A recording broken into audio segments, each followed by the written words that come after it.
Hello, আসসালামু আলাইকুম। সুপ্রিয় চতুর্থ শ্রেণীর শিক্ষার্থীবৃন্দ, আশা করি সবাই ভালো আছো। আজকে আমরা পড়ব তোমাদের বাংলা পাঠ্য বইয়ের খুব সুন্দর একটি কবিতা।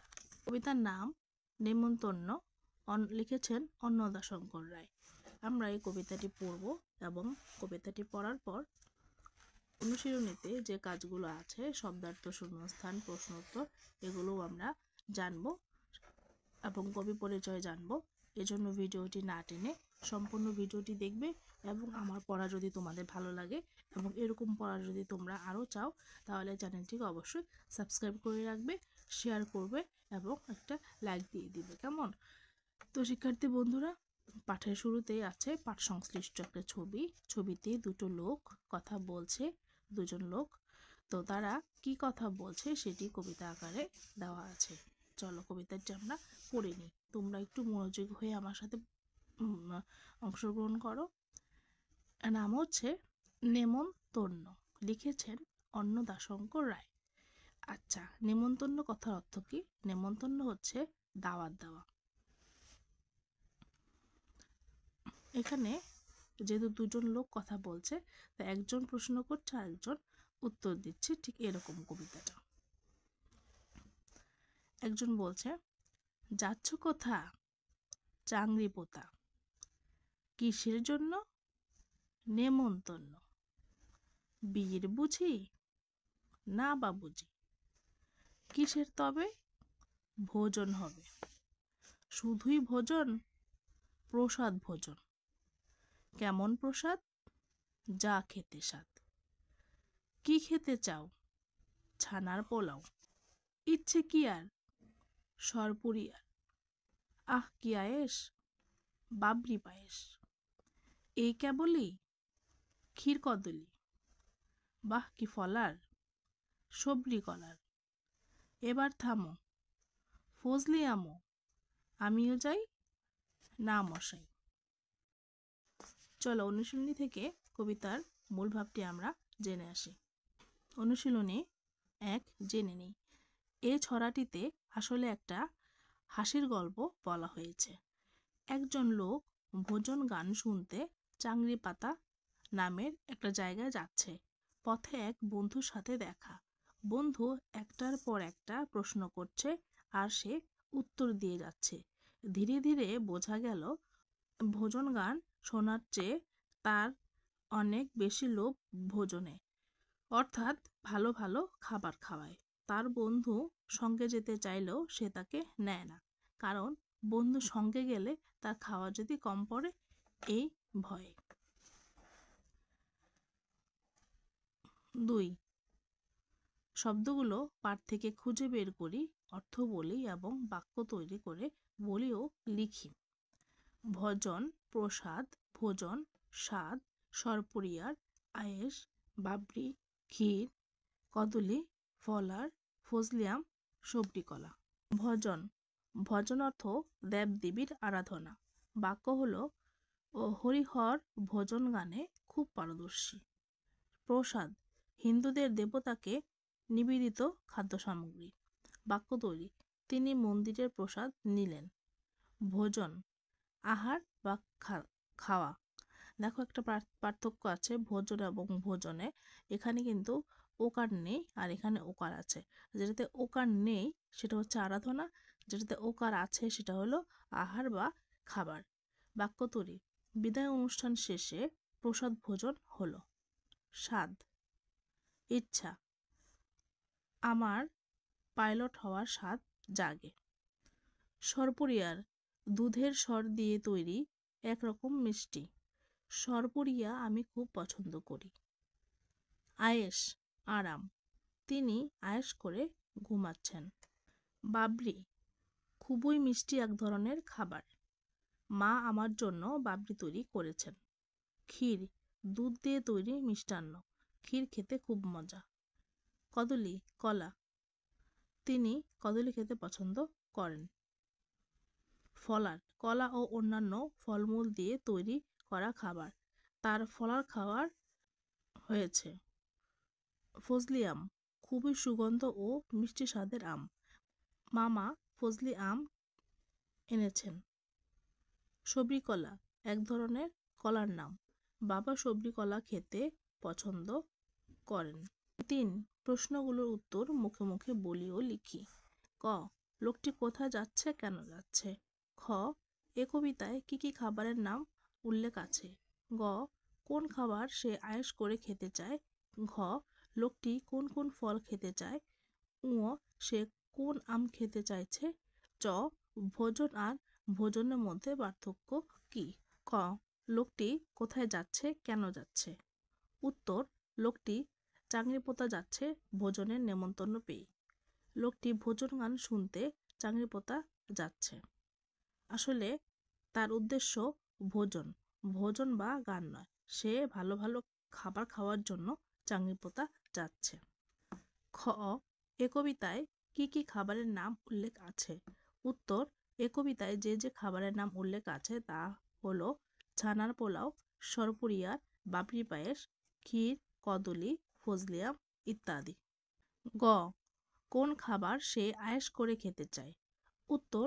বাবরি পায়েস সে আয়েশ করে খেতে চায়। ঘ.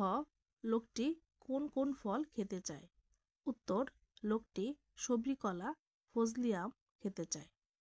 উ. সে কোন আম খেতে চাইছে? উত্তর. সে ফজলিয়াম খেতে চাইছে।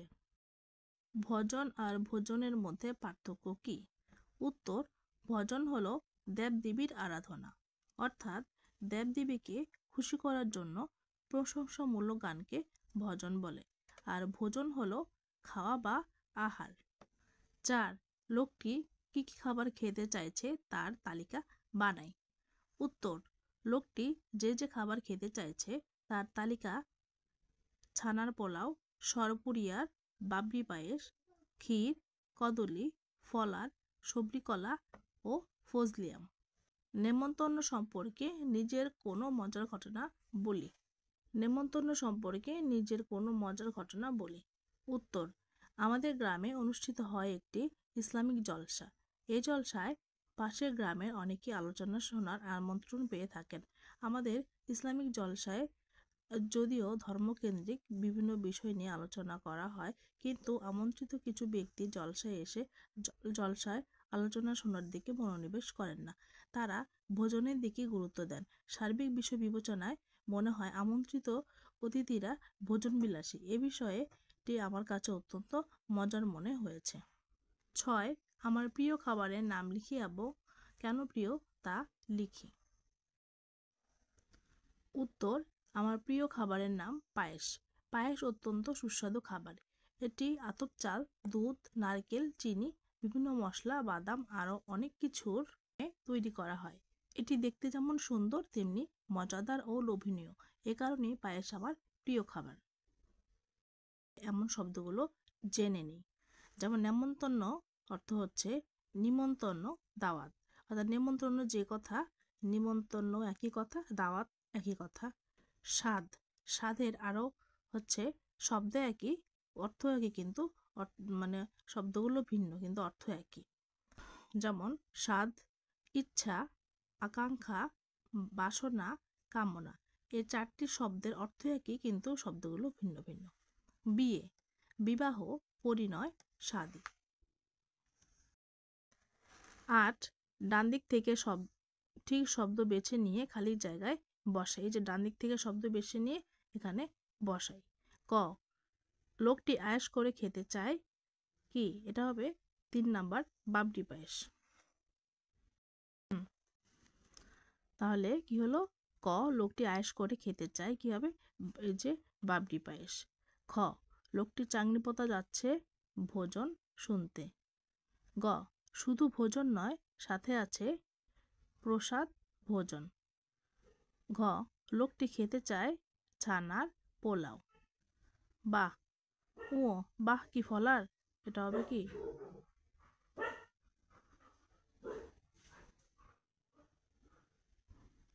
ও বাহ কি ফলার, এটা হবে সবরি কলার। 9. ছড়াটি আবৃত্তি করি। ছড়াটি তোমরা মুখস্থ করে ফেলবে এবং আবার আবৃত্তি করবে। 10. ছড়াটি পড়ি ও ঠিকমতো বিরাম চিহ্ন বসিয়ে লিখি। দেখো চলে এলাম ছড়াটিতে। ছড়াটিতে কিন্তু প্রায় প্রত্যেক লাইনেই কোনো না কোনো বিরাম চিহ্ন আছে। প্রথমে আছে প্রশ্নবোধক চিহ্ন, দাড়ি, প্রশ্নবোধক, আবার দাড়ি, প্রশ্নবোধক, আবার এখানে আছে কমা, দাড়ি, প্রশ্নবোধক, দাড়ি, প্রশ্নবোধক, দাড়ি, প্রশ্নবোধক, দাড়ি, প্রশ্নবোধক, দাড়ি, আবার আছে প্রশ্নবোধক, দাড়ি, এটা হচ্ছে আবার আশ্চর্যবোধক চিহ্ন, দাড়ি, প্রশ্নবোধক, দাড়ি, এটা আবার আশ্চর্যবোধক চিহ্ন দিয়েছে, দাড়ি, দাড়ি, দাড়ি, প্রশ্নবোধক চিহ্ন, কমা এবং দাড়ি। দেখো প্রত্যেকটি লাইনে লাইনেই তোমার বিরাম চিহ্ন আছে, কোনো কোনো লাইনে দুটি করেও আছে। কয় ধরনের এখানে ব্যবহার করা হয়েছে বিরাম চিহ্ন? দেখো তো, একটি, দুটি, তিন ধরনের, এবং এখানে আছে দেখো আরেকটি, 4 ধরনের ব্যবহার করা হয়েছে। তো তোমরা এই কবিতাটি ভালো করে পড়বে এবং খুব খেয়াল করে বিরাম চিহ্নগুলো বসাবে। চলে এলাম কবি পরিচিতিতে। অন্নদাশঙ্কর রায়, ওনার দেখছো অন্নদাশঙ্কর রায়ের ছবি। তো দেখো, অন্নদাশঙ্কর রায় 1905 সালের 15ই মার্চ ভারতের উড়িষ্যা রাজ্যের ঢেকানল জেলার জন্মগ্রহণ করেন। তিনি পাটনা বিশ্ববিদ্যালয় থেকে ইংরেজি সাহিত্যে অনার্স নিয়ে প্রথম শ্রেণীতে প্রথম স্থান লাভ করেন। সরকারি চাকরিতে যোগ দিয়ে 1926 সালে তিনি প্রশিক্ষণের জন্য বিলাত যান। তিনি একজন বিখ্যাত ছড়াকার, প্রবন্ধ, ভ্রমণ কাহিনী এবং উপন্যাসও লিখেছেন। তার উল্লেখযোগ্য গ্রন্থ পথে প্রবাসে, বিনুর বই, উটকি ধানের মুরকি, রাঙা ধানের খই প্রভৃতি। অন্নদাশঙ্কর রায় 2002 সালের 28শে অক্টোবর কলকাতায় মৃত্যুবরণ করেন। তাহলে দেখো, কবি অন্নদাশঙ্কর রায় কত সালে জন্মগ্রহণ করেন? 1905 সালের 15ই মার্চ। কোথায় জন্মগ্রহণ করেন? ভারতের উড়িষ্যা রাজ্যের কোন জেলায়? ঢেকানল জেলায়। তিনি কোথায় পড়াশোনা করেন? তিনি পাটনা বিশ্ববিদ্যালয় থেকে পড়াশোনা করেন। কোন বিষয়ে? ইংরেজি সাহিত্যে। কি পড়েন? অনার্স পড়েন। তিনি কি লাভ করেছেন? প্রথম শ্রেণীতে প্রথম স্থান লাভ করেছেন। তিনি কি করতেন? তিনি সরকারি চাকরি করতেন। কত সালে যোগ দিয়েছিলেন? 1926 সালে। তারপর তিনি প্রশিক্ষণের জন্য কোথায় যান? বিলেত যান। আবার আসতে পারে, তিনি বিলেত যান কেন? তিনি বিলেত যান প্রশিক্ষণের জন্য।